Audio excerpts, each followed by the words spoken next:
Hi everybody, and welcome back to Independent Art Story Time. I thought it was time we had another tale, and you might have noticed since last time you were here with me we've had a bit of a move round and I've got myself a lovely comfy chair that I can sit in whilst I read. We're going to go back to The Fib by George Layton today for another story about Tony and Barry and Norbert Lightoller. And today's story is called The Gang Hut. We used to have a gang hut, Barry, Tony and me. It was smashing. Used to be in Tony's back garden. In fact, I think it's still there. I remember one of the last meetings we ever had. It wasn't long after August bank holiday and I went to the gang hut straight after school. There was a shortcut you could take over a broken wall. You got a bit mucky, but it was quicker. And I got to the hut and knocked the secret knock. 2 quick knocks, a pause, followed by 3 more. Give the password. That was Barry, our leader. I stared at the door, which had The Silent 3 painted on it. I'd done that and thought, what password? What do you mean, what password? What do you mean, what do I mean, what password? Barry's voice became deeper and bossier. Well, if you'd attended the last gang meeting, you would know what the password. Oh, of course. That's why I didn't know about this blooming password that Barry was going on about. Of course I didn't go to the last gang meeting. How can you on bank holiday Monday? I'd gone with my mum and Auntie Doreen to Scarborough and it rained all blooming day. And I'd felt a bit daft carrying my bucket and spade and ship on the seafront when it was pouring with rain. Yes, and when I'd cheat my Auntie Doreen off, my mum had hit me, and I'd cried, even though it didn't hurt. Come on, Barry, tell us what the password is. Oh, you haven't to tell anybody? Of course not. All right then, it's Ouvrez la porte. You what? Ouvrez la porte. I didn't know what he were talking about. It's a blooming long password, isn't it? It's 3 words and they're French. Not many people will know what it means. What does it mean? It means open the door. It's a bit ordinary, isn't it? Not if you say it in French.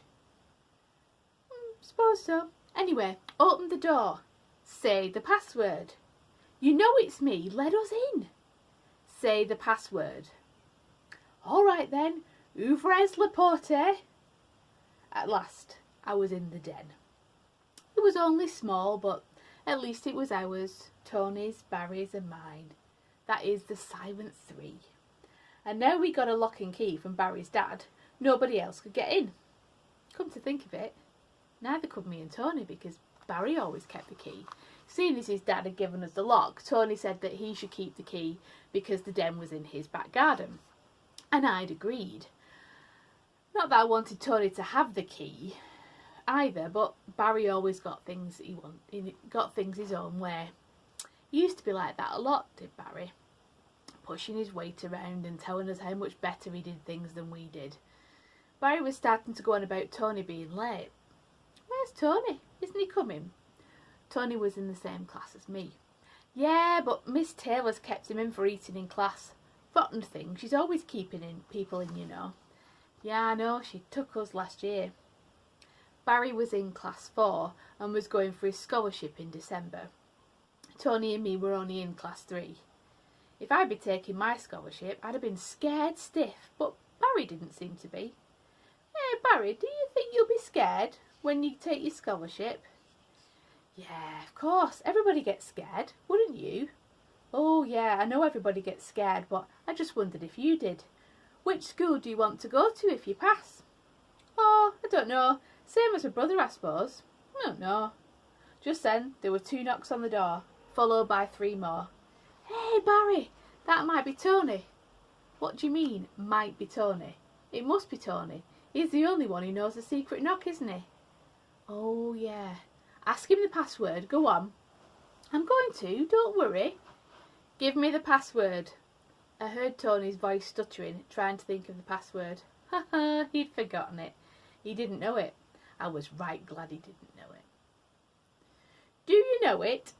Do you know it? You can't come in if you don't know it, can you, Barry? Hang on, I'm thinking. I'll get it, don't tell me. I know. Ouvre le report. No, ouvre la porte. Ah, well, near enough, wasn't it? Let us in. All right then, come on. Barry opened the door and let Tony in. Now we all know the password, don't we? I knew Barry would say something. You should have known it before. I shouldn't really have let you in. Well, I knew we knew it, didn't I, Barry?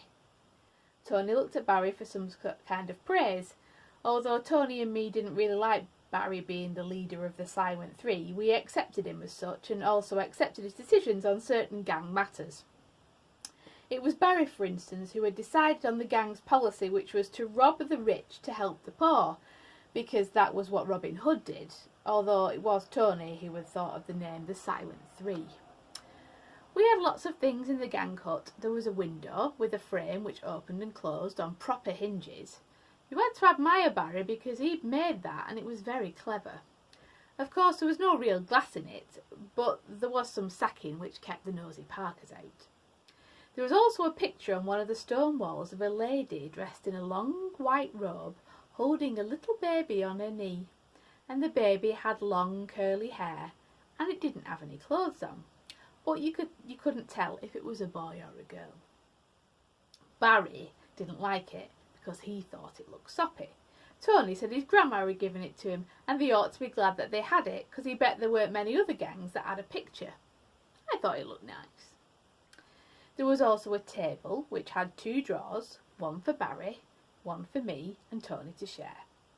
We kept all sorts of things in it, from a rubber stamp which said Albert Holdsworth, Worsteds Limited, to half a potato. When you dipped it into some paint, it stamped the Silent Three. We had 1 chair, which we took in turns to sit in, and 2 orange boxes. Also, there was a small carpet, which my mum was going to throw away, and she said to me, "Oh, you don't want that dirty old thing," and I said, yes, I did. And I muttered something about fight against evil and the curse of the Silent Three, but then my mum wasn't listening. Anyway, the most important thing was that I got the carpet and proudly presented it to Barry and Tony at the next gang meeting. And what had really pleased me was the other 2 were impressed, as I'd hoped they would be. Well, that was really all we had in the gang hut. Oh, except 2 candles which were kept for an emergency. What should we do then? Tony looked at Barry for an answer. This was usually the way that gang meetings started, and most times the question was directed towards Barry because his were usually the best ideas, and anyway, we always did what he suggested. Well, first, I've got to give you the secret seal, the curse of the Silent Three. I knew this is what Barry would say, and it was just what I didn't want. Oh, not again, Barry. I got in trouble with my mum last time. It took ages to get off. Mum says I haven't got to let you do it again. This didn't bother Barry. You've got to have the secret seal or else you're not a member of the Silent Three. Isn't that right, Tony?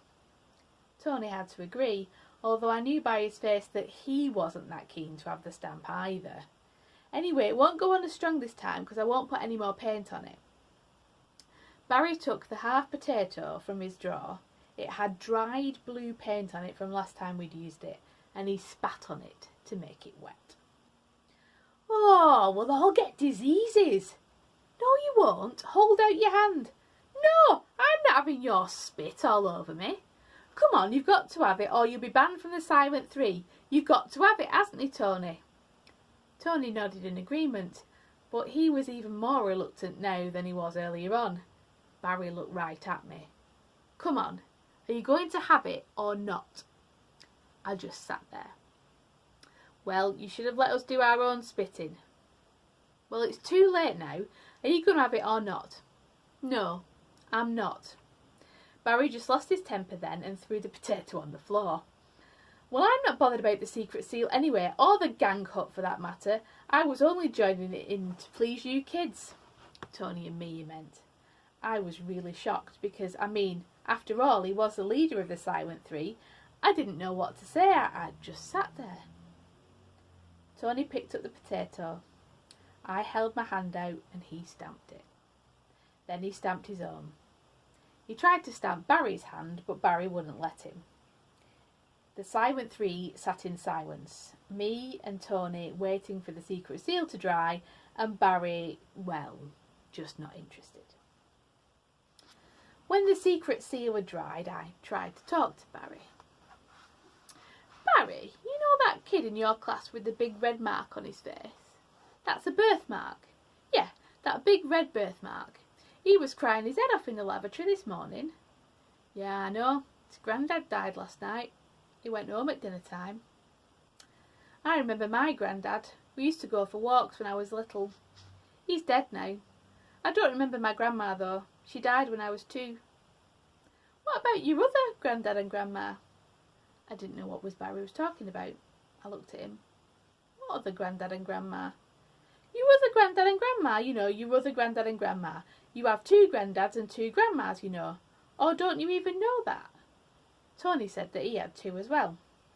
Yeah, I've got 2 granddads and grandmas. I've got my granddad and my grandma Atkinson, and my granddad and my grandma Spencer. Barry seemed to be really enjoying this. Oh, don't you know you have 2 granddads and grandmas? All I know is I've never seen my grandma because she died when I was 2 and my granddad's dead as well.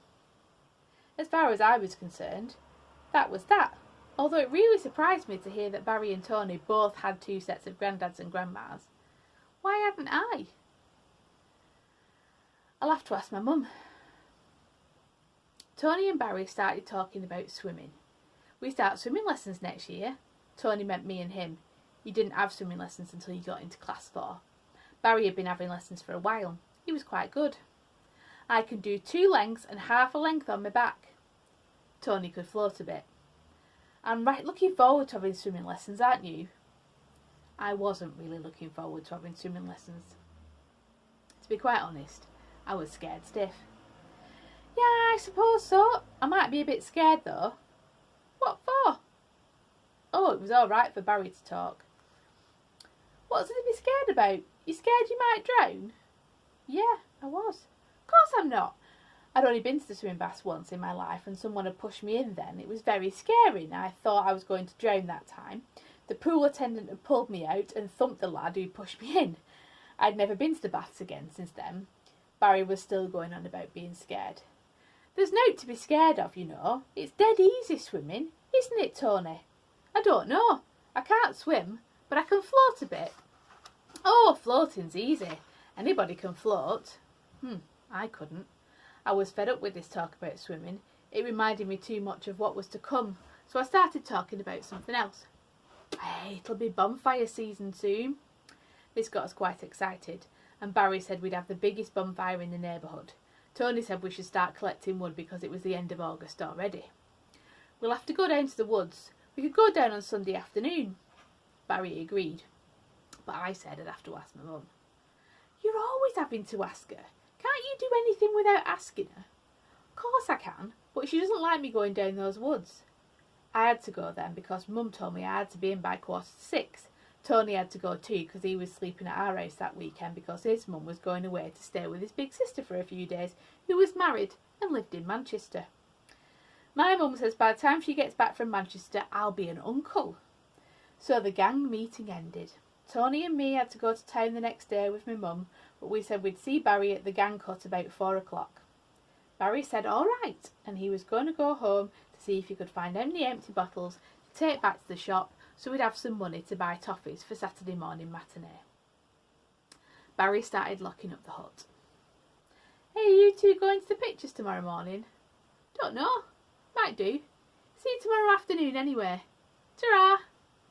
I asked my mum that night why I didn't have 2 granddads and 2 grandmas like Tony and Barry, but she just told me not to ask silly questions and get on with my supper.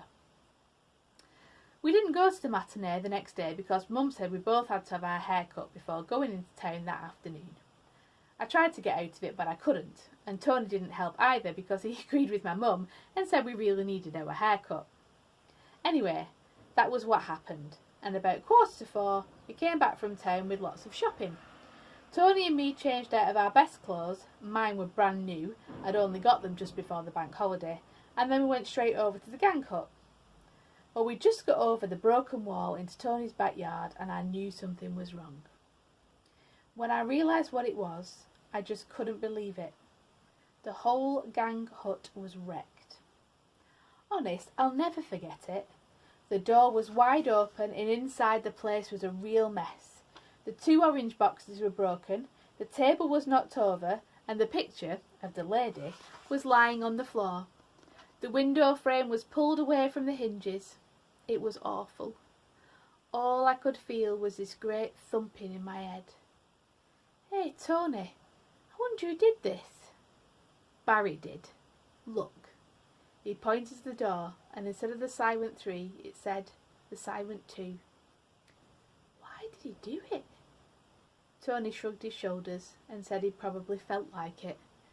Neither of us knew then why Barry had done it, but Tony somehow didn't seem too bothered either. I suppose he knew that he'd be the leader of the gang now. I just couldn't understand it at all.